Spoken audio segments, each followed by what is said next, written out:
a very brief word or two about Russia, and then we'll open it up for questions. President Trump is now the fourth president in a row to take power, promising that he would forge a new and different, more productive and positive relationship with Russia. Presidents Clinton, Bush, and Obama all arrived in power saying the same thing, and they all left office disappointed in that aim.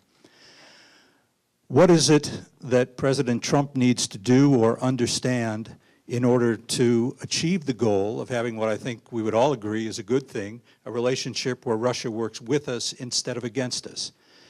It requires understanding that the Russia today is very different than the Russia that emerged after the Soviet Union fell apart. That Russia was very happy, even eager, to take Western advice, to take Western assistance, and essentially to be a junior partner to the United States and Europe. President Putin has made clear that those days are over for Russia, that Russia is going to insist on its place at the head table internationally. This makes dealing with Russia very different because we got used to dealing with a Russia which was a bit more congenial to our interests, and we need to recalibrate. But we still have an existential stake in having a productive relationship with Russia, if only because Russia has a nuclear arsenal to rival the size of ours, and it still regards the United States as something of an adversary. So that gives us an existential stake, a really self-survival stake in trying to craft something with Russia that is less, that is more cooperative and less obstructive. We're also in a position, because of who we are, to help Russia's neighbors deal with the threats and the challenges that they feel from Russia. And Kurt talked about that. I don't need to go into that in detail, and of course we can cover this in the Q&A. The problem I think that President Trump is going to face in this is domestic. Unlike almost every other foreign policy ambition that he has enunciated, he has almost no support on Capitol Hill, and certainly not among the media, whether you're talking about Fox News or MSNBC, that somehow he can be a better friend to Mr. Putin. This will make the job extremely difficult, but it makes it no less vital to our interests that we find a way to work with Russia on the issues that we have common stakes and common interests, and not let those get infected by the areas in which we're going to probably disagree for a long time. With that as a final word from me, I'll ask Tibor to come up and help with recognizing you. We look forward to hearing your questions. And thanks for staying with us through this run around the globe that we just gave you. Phenomenal points, ladies and gentlemen. And we're not just looking for questions here. We're also looking for, your response to some of the points that they made.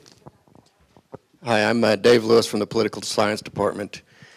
We seem to have this perpetual neo-Wilsonian view of creating the world in our own image, or recreating the world in our own image. And I want to speak specifically to South Asia and perhaps the Middle East, where it seems like planting the seeds of democracy was a noble goal, but it hadn't really produced much in that region. Do you think it was a good idea, poorly executed, or just a bad idea? I guess that's me. A little bit of both. I'd separate out countries a bit. In Iraq, I think we absolutely had no idea what we were doing when we went in. We had a whole series of ideas about what would happen, all of which turned out to be wrong. I spent 16 months in Iraq, by the way, before my reward was to go to Afghanistan. We had very grandiose, well, at a certain leadership level, we had very grandiose visions about what we were going to do and very little understanding. And we were also dealing with an extraordinarily complex society where we had essentially ripped off or unfrozen 70 years of, not 70, but years of conflict that had been frozen under Saddam Hussein. So that in many ways, Iraq was recomposing its own political society and it made it very difficult to even know who was who because they were settling scores among themselves. Afghanistan's a very different picture. It's also very difficult, but I would say there you have a measure of support and progress. For one thing, having some movement toward democracy is almost the only way to get out of the power competition with the gun. So where are we? We've had the last election, you had something like 70% of the electorate voted despite threats to kill them for going to the polls. That's a pretty strong domestic endorsement of wanting this. Then you had massive fraud, not good. Then you had finally a political resolution, and power changed peacefully, virtually for the first time in Afghan history. We still have enormous problems to get over, and we could still break the system by this effort to create a democracy, and yet it is something the Afghans, the people, I think, overwhelmingly want a peaceful means to alternate and control power in Afghanistan. And we don't have an alternative. We'll probably have some very messy Afghan version. I think we want to be very, very careful about trying. I'd just as soon not do another war. And if we did, I'd like to have the efficient, creative, and charismatic leader on our side. But at the same time, where there is room to move, I think it is still worth moving on it, but recognize that democracy development is a generational change. It's not something you can do quickly. If you try to do it quickly, then the answer to your question would be unquestionably that it's going to be a mistake.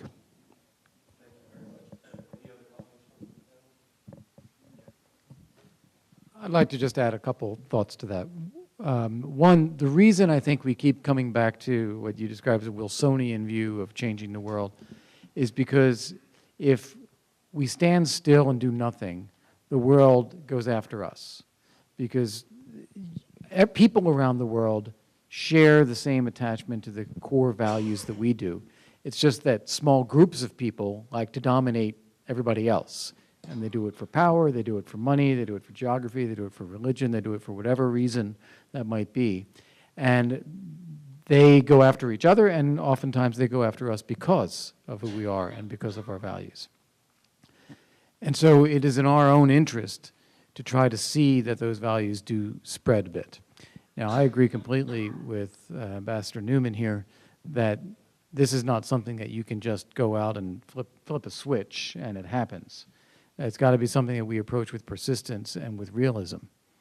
And realism in particular meaning that taking the Middle East in your area, for example, the most powerful groups are the dictators, the militaries, and the Islamist extremists. So even though a majority of people might like to live in a different type of country, very hard for them to bring that about. And yet even there are good examples. And I'd say Tunisia is a very exciting example right now where there's enough there that people are actually governing themselves with a measure of respect for each other in society, a measure of limits of government, change within society. And I think that is a reason for optimism. It's just going to take a very, very long time. Thank you very much. Okay, the second hand I saw was right there. Now I'll get over on the other side. Ambassador Stevens, you talked about, correctly, I believe, the acceleration of North Korea's effort toward nuclear delivery systems. It seems to be going faster than anyone expected it could. It seems to me that in terms of a diplomatic solution, our only chance is leveraging China to somehow get this mad dog in North Korea under control before we finally get to that point of preemptive self-defense in a military sense, which no one, I think, wants. And can you give me a warmer, fuzzier feeling that something's going on in the diplomatic area there? Well, I'm not sure I can be warm and fuzzy about anything having to do with North Korea, but I think it was important that Secretary of State Tillerson went to the region, Tokyo, Seoul, and Beijing. The order is important. He saw our two allies and then went to Beijing.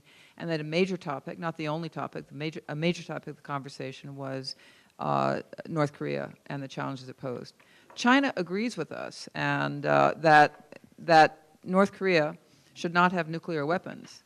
China has worked with us in the Security Council to pass resolutions condemning its missile tests, its nuclear tests, to impose sanctions, and so on. I think where our interests diverge a little bit is that China is more fearful of the alternative. If the alternative means instability in North Korea leading to North Korean refugees fleeing into China, a collapse of the regime, reunification under a Seoul-dominated government with U.S. troops that might be moving further north towards the Yalu, go further and further. So I think, this is my own opinion, that one thing we need to do with China, and this is the part of the new administration building a relationship with China of candor and frankness, which is very challenging with the Chinese, to talk about what change in North Korea might look like and how we think about some of the contingencies. It's easier for us. It's hard enough to do with our allies, right? But we try to do that. But we need to do it with China too, because China plays a big role. And the other part of it is more on the pressure side on China, and that is to say to China that if there are pressure points that are not there, for example, Chinese companies or banks that continue to deal with North Korea and provide it the economic support it needs to continue its program, that we will go after those too. So I think it's going to be, again, a process that's going to play out over a period of time, but we also know that time is not on our side. And I think if we probably made a number of mistakes, and I'm talking about several successive administrations, but one is thinking that we had more time than we did. And I do think that one of the reasons for the acceleration of the program is Kim III, the grandson now, the founding leader of North Korea, Kim Jong-un, he's now been in power almost 6 years. And my own read is when he took power, he decided this was the best way to try to protect his regime. And finally, the other part of it is, do we say to this regime, give up your nuclear weapons? This has been our approach, and we will provide, survival for your regime. That is something that I think will continue to be tried, but my expectations that will work is probably as low as it's ever been. Thank you very much. How about on that side? Okay, right there, on the edge. Very thankful for you to come and visit Texas on this one. I'm listening to the discussion and I'm reminded of a phrase which is, a mind convinced against its will remains a mind unchanged still. Force doesn't seem to work. How is diplomacy going to change that balance to get some progress on these issues?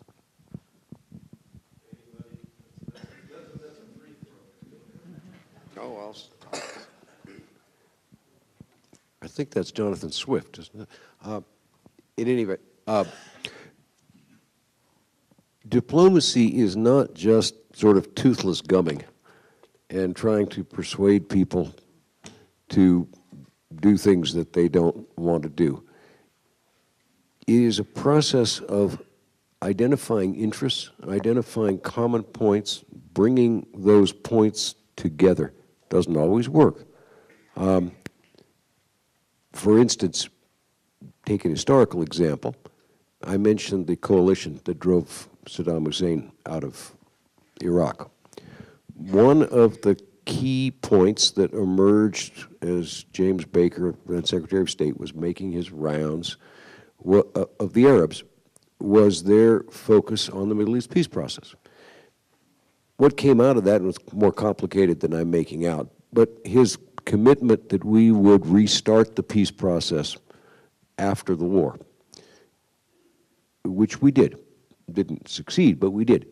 That understanding of their interests brought Egypt, Syria forces into the war, overwhelming Arab support for foreign forces in the war. That didn't happen by itself, and it didn't happen just because we went out and asked people to do it. It was part of identifying common interests. And that's diplomacy's role. It does not always work. It's not always a panacea. But it is essential. Totally different kind of role, for instance, you could have crises that are not military political. We didn't talk about them, but for instance, Ebola, sudden threat of a pandemic, and it was our embassies on the ground that did not withdraw, that stayed and became the base for a multi-agency deployment that contained the disease.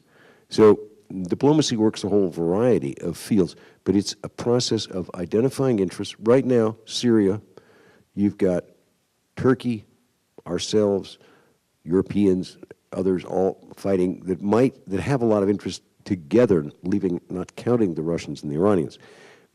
We need to identify how we can bring that coalition together in a longer-term way for future stability. Right now, we're only focusing on how we can sort of coax it together militarily, and it's not holding. I'll just give you a quick example regarding Ukraine and sanctions against Russia. Russia is now in the third year of economic sanctions tied to what it's doing in southeast Ukraine, both from the United States and Europe. President Putin, after 2 years of denying that these sanctions had any effect, he sort of dismissed them, now admits that they are having an effect on the Russian economy, which is not coincidentally in its third year of stagnation. Falling oil prices play a part in this, there's no question, but both the economic sanctions and the diplomatic isolation of Putin, he's not welcome in Western Europe, he's not welcome here in the United States, have reached a point where it's time to sit down with Mr. Putin, and this is where the diplomats come in, and say, if you want the sanctions lifted, here is what we need to see in southeast Ukraine. This is part of a process. Obviously, it's complicated because the Ukrainians also need to do some things. But sanctions in and of themselves are only a tool to get to the point where the person being sanctioned wants them off and is willing to change his behavior. I hope we can reach a point in the next year where we can sit down and test that proposition with Mr. Putin. You need diplomats to do that. I saw that. In reference to Russia, I had several things written down. You want to grab the mic so they can hear you? Apologize. Just that you have a greater audience. I was thinking back to the invasion of Georgia, the annexation of Crimea, and the conflict in the Ukraine. And I wondered your thoughts about the implications and the outcomes of drawing lines in the sand, perhaps not in that direction, but in a different direction, that then we let that line go past. And I'm talking about the use of chemical weapons in Syria. And so on the one hand, you have force, which the gentleman before said doesn't work. And I would probably argue that Japan is an ally. And as messy and horrific and disgusting as it was, that force seemed to have an effect that was long-term that still stands. Whether it does, in perpetuity, who knows. But lines in the sand implying force, that there's something that's going to happen that will make us act. Do you think that some of the instability in the actors who weren't implicitly involved in that line is due to the fact that we let that line slide? You're talking about the Obama administration and the famous red line on the use of chemical weapons, which was then crossed. Did that have an effect? Did that embolden people like Putin? Yes, I think it did. And so, how do we resolve that without being overly aggressive on the other side? We resolve it by, you don't really resolve it, you manage the problem. I think our problem as Americans sometimes is we think all issues are problems that we need to resolve. And I said this earlier in the day to a different audience. We look at Russia in that way. We need to solve the problem of Russia. Russia's a set of circumstances that are going to pose problems for us, and we need to manage those circumstances for a long time. And when it comes to the use of force, which is the gravest issue that any president has to confront, it has to be done judiciously. And words need to mean what they say. And you simply cannot encourage people by giving them the impression that you don't mean what you say. I just want to add to that and maybe go a little bit more in your direction. I think you're absolutely right here that this was it was nearly catastrophic in terms of Syria. That by having said that there's a red line and then not acting, that gave extraordinary confidence to the Assad regime, gave confidence to Russia to intervene into Syria. It prolonged and expanded the conflict, and I think it's really been a catastrophe as a result. I also think it had the same effects on Russia, where it not only saw what did not happen in Syria, it also saw that with its own interventions, there was no real effort to stop that or push it back. And so they'd try the next thing, and they'd try the next thing. No one thought they would start up an uprising in Crimea. They did. No one thought they would then annex Crimea. They did. Still nothing. No one thought they would start it up again in eastern Ukraine. They did. And so I think the answer to your question, as I would see it, is you need to have a very clear sense of what it is you care about and what you don't. You need to communicate that clearly and then stand by it. You have to be judicious. We can't do everything. And if we don't mean a red line in Syria, we shouldn't say it. But if we do say it, it has to be because we mean it, and we have to follow through. And that. The one part of that I just want to add, by the way, I am not opposed to using military force. There are certain things where it does resolve things. But what I want to say is, if you're going to have a red line, you need to do everything Kurt said. You also need to think about what is it you're going to do when the line is crossed. Once the line's crossed, it's a bit late to try to figure out that decision. You need to have made that mind, you need to have made your mind up, not just that you mean it, but that you actually have some notion about what it is you mean.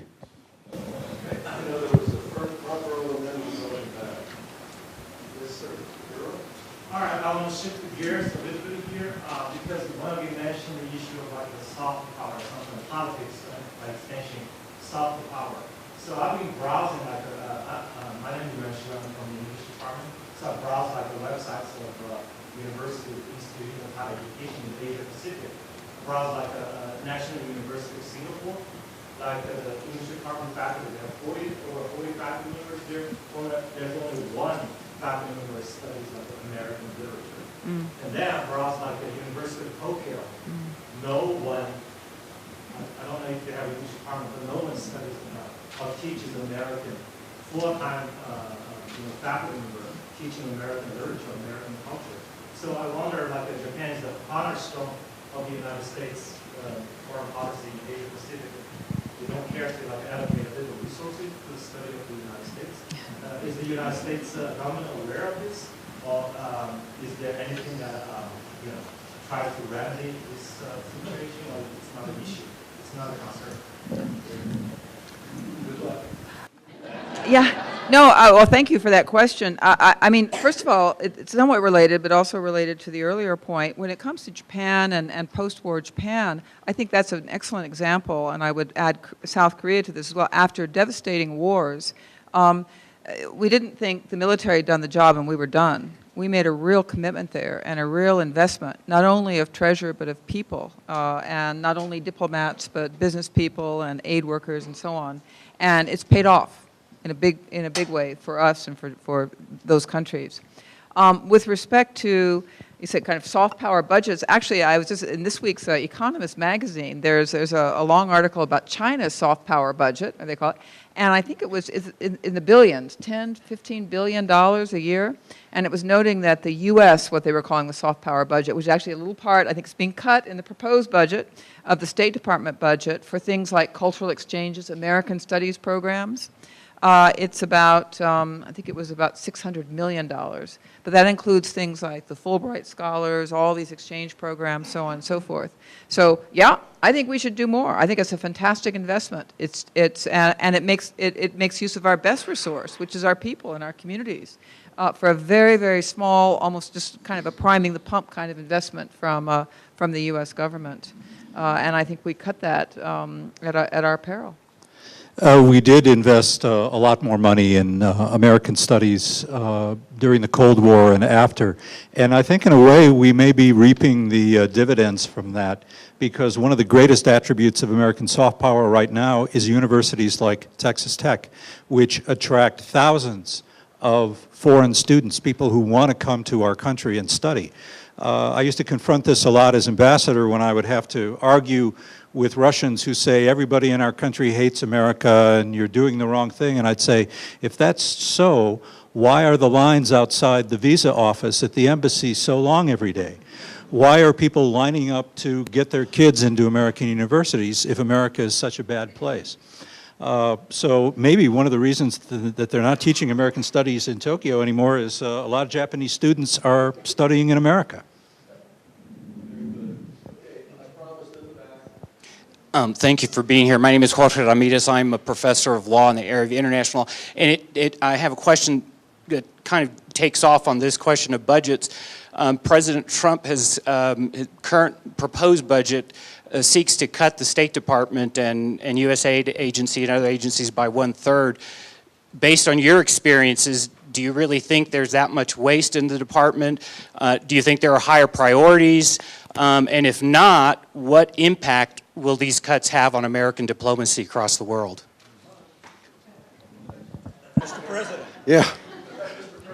That's a reference to my day job at the American Academy, where we have taken a position violently against, well, as violent as you could expect from diplomats. But first of all, this isn't going to really help. You just can't get enough out of the State Department budget. You can do enormous harm, because what you have is the soft power we were talking about. I don't really like that term, but the intelligent power, education, bringing people here. The use of aid with refugees, for instance, is a matter of humanitarian aid, but it's also a matter of dealing with people where you have the seeds of much more radicalism. You don't want to just turn your back on that and walk away. That is a way of allowing things to grow until they can really reach out and bite us. Also, I have heard people say in this administration, well, others will need to do more. I agree they need to do more, but I will tell you that they don't do it, at least they won't do it in the places that we would like them to do it if we're not leading and part of that. I had this experience at one point in the second Bush administration when they cut the budget for Afghanistan because we were doing everything in Iraq. And the argument was, we'll get the others to do more. And I remember having the unpleasant but slight pleasure of telling Secretary Rice a year later that we had not succeeded in finding, she had not succeeded, nobody else had, in finding one real dollar from any foreign country to fill any of the things we had proposed doing that we were not doing. It just doesn't work. We send UN peacekeeping forces. That's another area being cut in the state budget. We have a veto on the Security Council. Forces don't go places that we don't think they should go. In many cases, they go to places that we don't want to put our own troops. And they're part of stabilizing areas that can be dangerous to us. And they cost about 1/8 of what it costs to deploy U.S. troops. So you just multiply one place after another, where it's not a matter of, you know, why are you doing that abroad because we have needs at home? It's that you're safeguarding your own security in a whole variety of ways. And that's why I say that this budget is not really a security budget. It's a budget that shows a lack of understanding of the full breadth of where our security lies. Thank you. Ladies and gentlemen, we have time for one more question. So who's dying to stand right there? Here. And wait for the microphone. So my question is to Ambassador Stevens, and it's that the United States has close allyships in Asia with countries such as India and Japan, and our support in large measure helps protect the pacifist policies in those countries. Will engagement with China, a country with hostilities across the Pacific, make these countries feel abandoned and make Asia more precarious in the long run? Well, first of all, we have rather different relationship with Japan and India. With Japan, indeed, we do have a security alliance relationship. Japan's constitution, essentially imposed by the United States, in that constitution, they forswore having a regular military. But they've moved a long way since then. And in fact, they have quite, if you look at military budget figures, I'm sure you could Google them somewhere, they actually spend quite a bit and are spending more under Prime Minister Abe because of the changing security nature in the region. So they are doing more, mostly in the region, and I think they will continue. But they do have they're still a very strong pacifist voice within the Japanese public. There's also some nervousness, not so much, well, not so much on the part of China, but some other neighbors, including Korea, about the notion of a remilitarized Japan. I happen to think those fears are exaggerated, but that is an issue. But Japan is doing more, I think, to partner, and it also, as President Trump discovered, I think when he met with Mr. Abe, the Prime Minister, Japan spends a lot of money on the stationing of U.S. troops in Japan. They pick up most of those expenses. With respect to India, that's an interesting one because India is obviously a very big country that also has a complicated relationship with China, is concerned to some extent about China's reach into what's traditionally been India's neighborhood in the Indian Ocean and the South and South Asia, and they are also interested in doing more with us on the military as well as the political side. I don't think that they're interested in having a formal alliance. But I do think that, particularly under the current Indian government, under Mr. Modi, and also because of the fact that there is such a large and burgeoning Indian diaspora here, which has kind of changed in some ways and deepened the nature of the relationship, that we will be doing more and more with India in the years forward, particularly if India's economy is able to get some traction and grow at rates that keep up with its young and burgeoning population.